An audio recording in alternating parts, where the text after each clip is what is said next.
Assalamualaikum warahmatullahi wabarakatuh. Selamat datang kembali di kelas pembahasan TOEFL Grammar. Pada kesempatan kali ini kita akan membahas subjek verb agreement bersama saya, Zain Nadir Muhammad.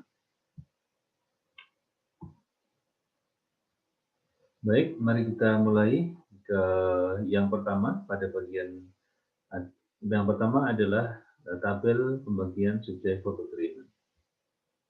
Di hadapan Anda telah tersaji tabel pembagian subjek verb agreement.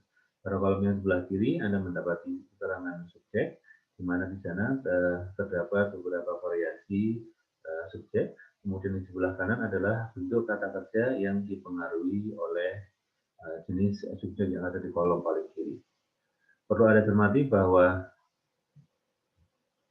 kata kerja yang dipengaruhi oleh subjek itu ada 4 macam. Yang pertama adalah kata kerja satu, kemudian yang kedua adalah kata kerja have atau has, kemudian ketiga adalah kata kerja to be, yaitu is, mr, itu yang pertama, dan terakhir adalah kata kerja bentuk kedua, yaitu was dan were.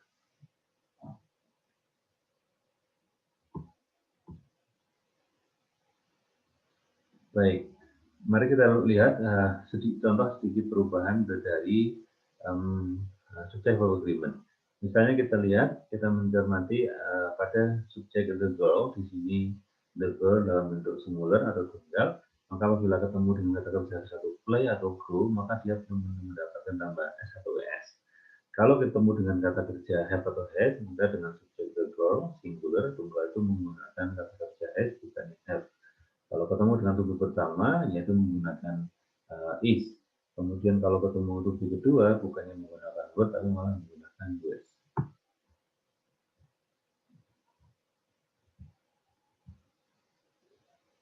Demikian kira-kira penjabaran singkat mengenai subjek verb agreement. Konsep ini perlu Anda ingat betul-betul karena ini menjadi dasar dari subjek verb agreement. Kemudian pada kesempatan kali ini ada beberapa kategori subjek verb agreement yang biasanya diujikan di soal TOEFL. Kita akan mulai yang pertama. Sebelum kita mulai di skill yang diujikan di TOEFL, maka kita awali dulu penjelasannya dengan prepositional phrase atau frase kata depan. Kita sudah pernah membahas sebelumnya di video sebelumnya. Kita ulangi kembali sedikit konsepnya. Prepositional phrase atau frase kata depan, kombinasi dari frase ini adalah pertama, frase itu akan didahului dengan preposisi, kemudian ditambahkan dengan kata benda atau frase benda. Contohnya sebagai berikut. Kemudian, jangan lupa juga bahwa noun atau noun phrase yang muncul setelah preposisi itu dia berperan sebagai objek dari preposisi atau kata depan. Contohnya adalah yang pertama, misalnya adalah frase to the ground. Ini adalah gabungan dari preposisi to dan frase benda the ground. Kemudian ada frase in the office, ini gabungan dari gabungan dari preposisi in dan frase the office. Kemudian ada juga frase between you and me, ini gabungan dari preposisi between dan juga dua kata ganti you and me. Berikutnya, yang perlu Anda cermati berikutnya adalah ternyata preposisi itu memiliki jumlah populasi yang cukup banyak. Maka ini saya tampilkan di layar daftar dari kata depan yang umum sekali atau yang sering Anda jumpai di soal TOEFL maupun di kalimat-kalimat yang biasa. Beberapa preposisi sudah Anda kenal, yaitu misalnya adalah with, at, from, into, during, including, until, against. Tetapi beberapa preposisi yang lain mungkin jarang ditemui, seperti misalnya throughout, ada concerning, ada upon, kemudian ada through, ada following, ada between, ada regarding juga, ada in spite of juga. Itu adalah beberapa preposisi yang mungkin jarang Anda temui. Tapi dari daftar ini Anda sudah tahu bahwa cukup banyak populasinya dari kata preposisi atau kata depan. Kita lanjutkan konsep dari preposisi ini ketika dalam sebuah kalimat. Perhatikan contoh kalimat berikut ini, yang terdiri dari subjek, kemudian diikuti preposisi, frasa preposisi, kemudian diakhiri dengan sebuah kata kerja. Biasanya dalam suatu verb, frasa preposisi itu muncul di antara subjek dan kata kerja. Contoh kalimatnya adalah misalnya saya punya subjek the books, kemudian ada in the office, kemudian kata kerjanya perlu Anda tentukan antara is dan are, kemudian diakhiri dengan pelengkap new. Kalau dibaca dengan lengkap, kalimatnya menjadi the books in the office is or are new. Yang perlu Anda cermati adalah Anda harus melihat manakah subjek dari kalimat tersebut, dan baru subjek tadi ditentukan apakah itu jamak atau tunggal, kemudian baru bisa Anda menentukan kata kerja yang benar.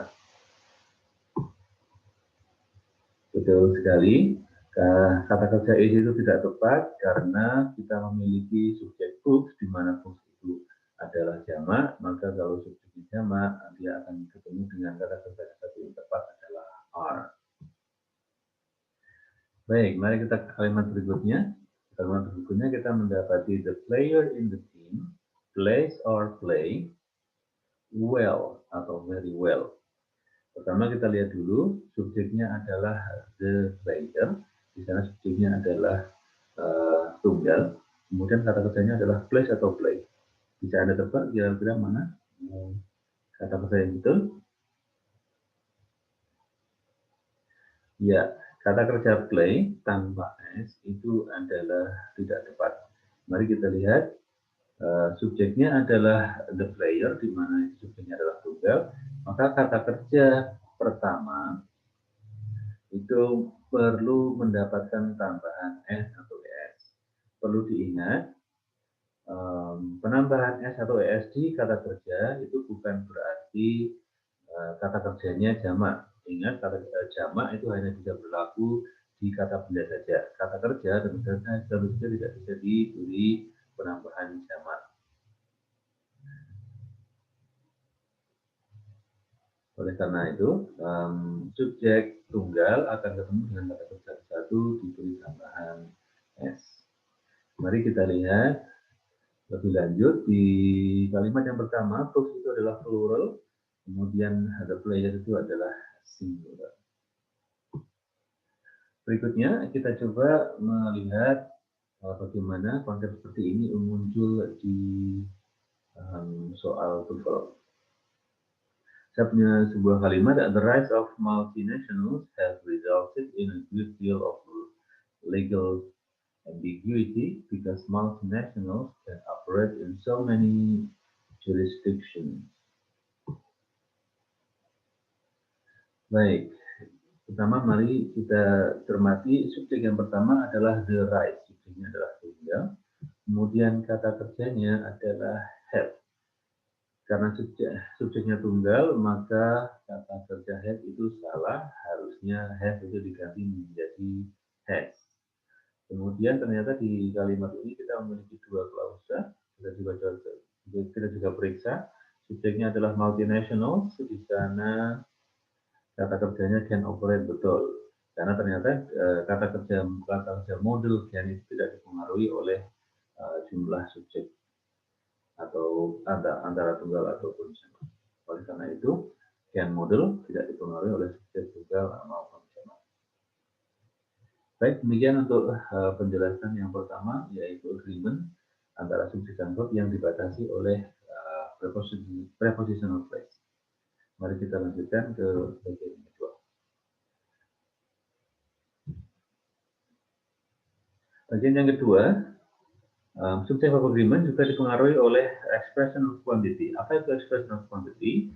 Kombinasinya adalah yang pertama, didahului dengan kata all, most, some, half, and part. Kemudian ditambahkan dengan sebuah frase of the object. Objek itu bisa diganti dengan kata benda apapun. Kita lihat contohnya. Misalnya, ada ekspresi quantity of diikuti of the student. Oleh karena itu, yang menjadi perhitungan itu bukan mouse-nya, tetapi yang menjadi perhitungan jamak maupun tunggal itu ada pada kata bendanya, yaitu the student. Kemudian berikutnya ada contoh lagi, yaitu all of the book. Frase atau gabungan kata all of the book bisa ditentukan jamak ataupun tunggalnya tidak pada kata all-nya, tidak bergantung pada kata all, tapi yang menentukan adalah kata benda the book-nya, yaitu singular karena misalnya tidak ada. Misalnya lagi, ada gabungan kata some of the food. Yang menentukan jamak atau tunggalnya adalah kata the food. Namun perlu diketahui bahwa di sini kata the food itu bukan jamak maupun tunggal, tetapi food adalah uncountable atau tidak bisa dihitung. Terus bagaimana perlakuan kata benda yang tidak bisa dihitung ketika digunakan dalam sebuah agreement?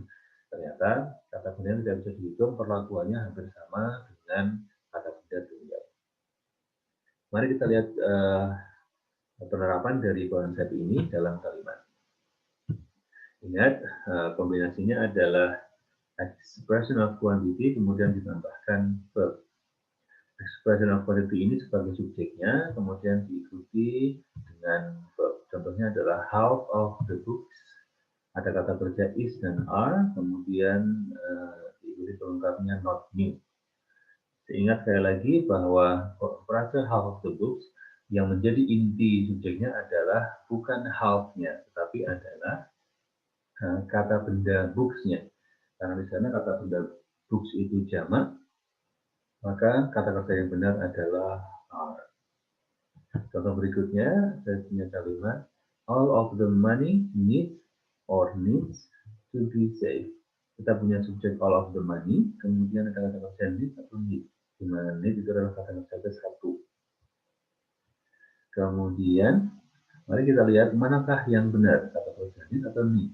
Anda perhatikan, ternyata kata kerja benar adalah need. Kenapa bisa begitu? Karena subjeknya money itu adalah tidak bisa dihitung, maka perlakuannya seperti tunggal, yaitu misalnya kita anggap money seperti tunggal, maka memerlukan kata kerja ke-1 ditambahkan s.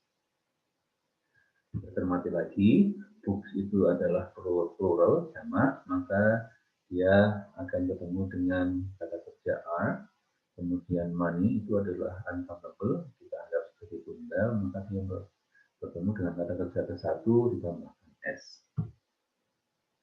Bagaimana contoh konsep ini di soal TOEFL? Saya punya kalimat some of the agricultural practices used yesterday is responsible for fostering distance education.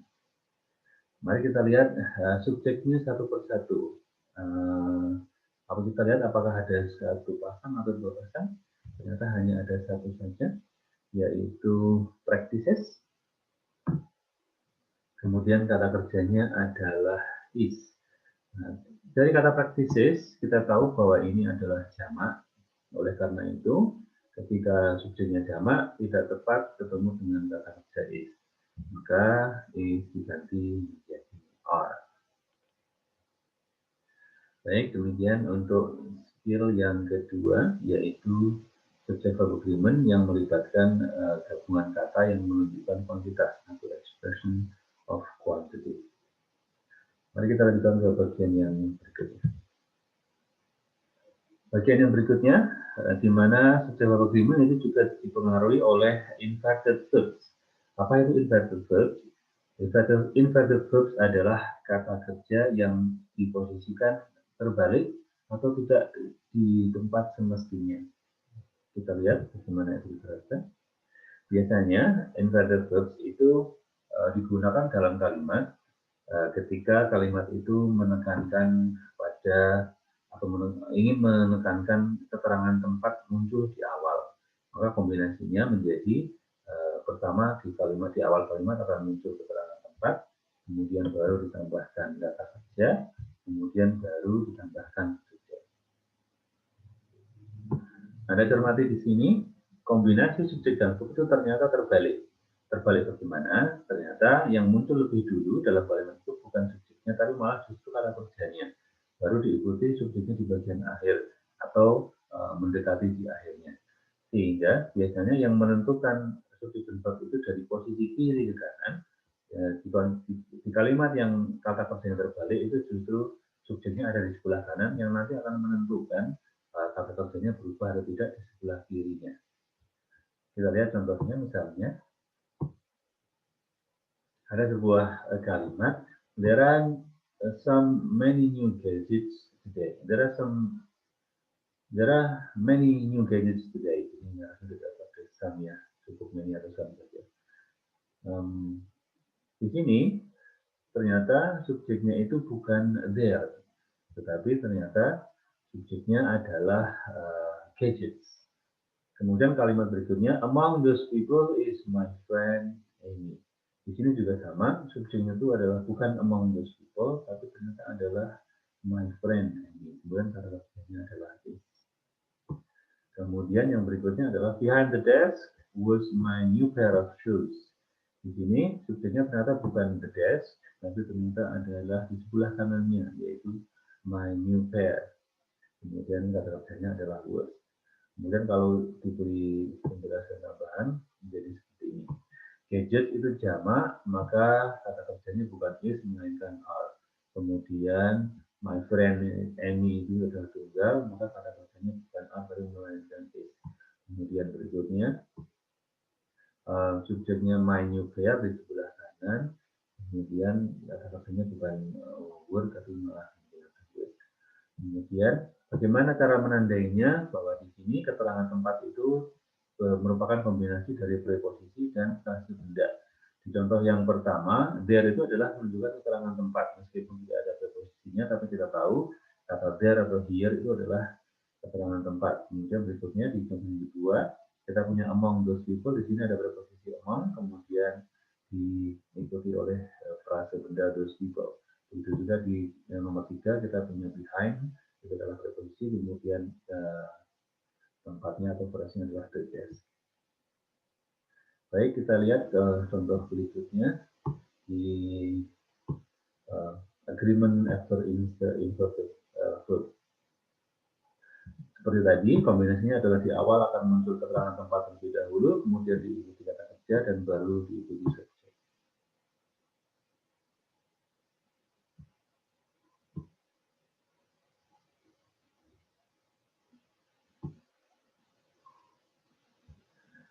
Kalimat yang pertama adalah in the garage is or are my new bike.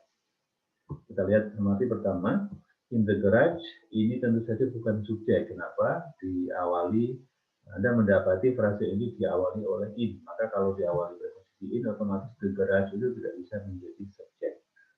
Kemudian oleh karena itu ternyata subjeknya justru malah ada di sebelah kanan, yaitu bike. Oleh karena itu kata kerjanya adalah yang are. Bike itu plural, maka is tidak tepat digunakan sebagai kata kerjanya. Kita lihat contoh yang berikutnya.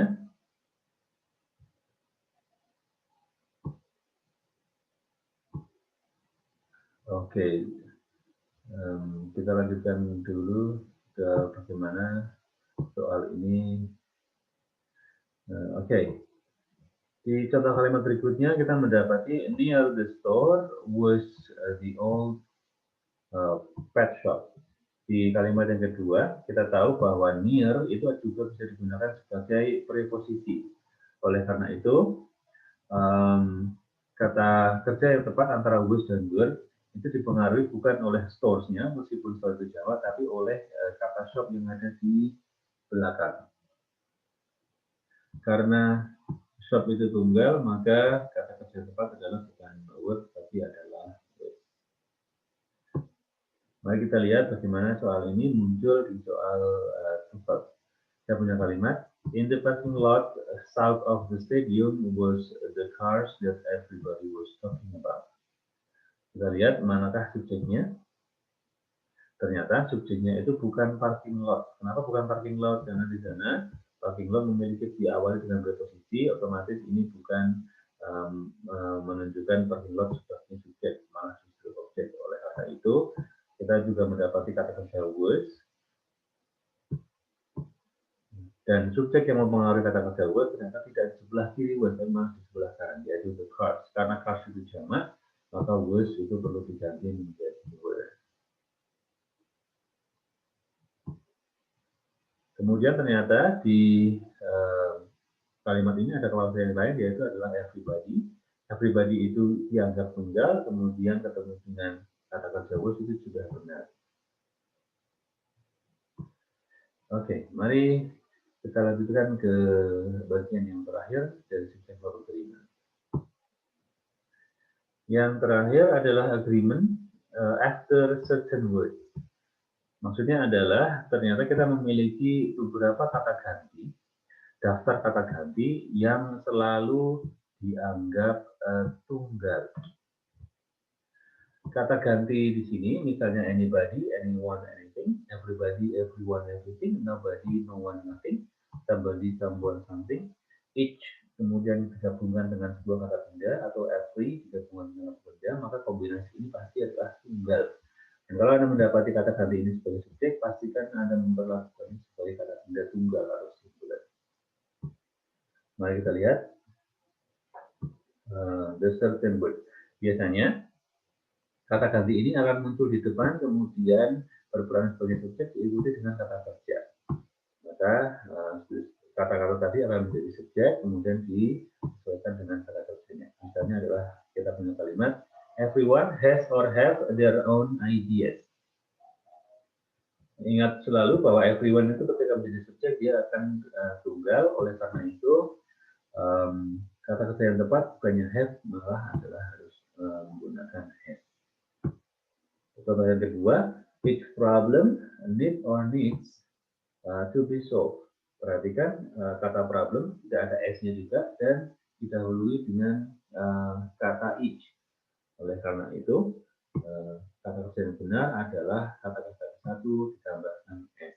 Karena problemnya tunggal, maka kata kerja satunya perlu ditambahkan s. Ingat sekali lagi, everyone itu dianggap tunggal. Kemudian kata benda yang diawali each atau every itu juga pasti tunggal. Kita lihat contoh penggunaan kalimat seperti bahasan barusan dalam soal TOEFL. Saya punya kalimat, nobody know when the process of glass making was invented. Kemudian kita analisa, subjek yang pertama adalah nobody. Kemudian kata kerjanya adalah no tanpa s. Ingat, karena nobody itu tunggal, maka kata kerja satu perlu ditambahkan s untuk sebagai bentuk penyesuaian. Sekali lagi diingat, bentuk tambahan s di kata kerja itu bukan berarti bahwa kata kerjanya jamak. Tambahan akhiran s atau es hanya berlaku kata benda ketika dianggap sebagai tunggal ataupun jamak. Berikutnya ternyata di kalimat ini kita punya subjek yang berikutnya yaitu the process, dan kata kerjanya adalah would. Karena prosesnya itu tunggal, ingat ya, proses di sini ada S2, tetapi ini bukan penanda jamak atau tunggal, tapi ini bagian ejaan dari kata tadi. Maka jangan anggap S2 ini sebagai jamak. Oleh karena itu, was di pilihan jawaban C itu betul sudah menyesuaikan dengan subjek tunggal. Demikian pembahasan untuk subjek verb agreement. Sekali lagi, Anda harus mengacu ke tabel ini untuk menghafalkan bagaimana subjek verb agreement itu berlaku dalam bahasa Inggris. Perubahannya itu hanya berlaku untuk kata kerja satu, have atau has, V1 if MR, V2 itu was dan was. Terima kasih sudah menyimak. Assalamualaikum warahmatullahi wabarakatuh.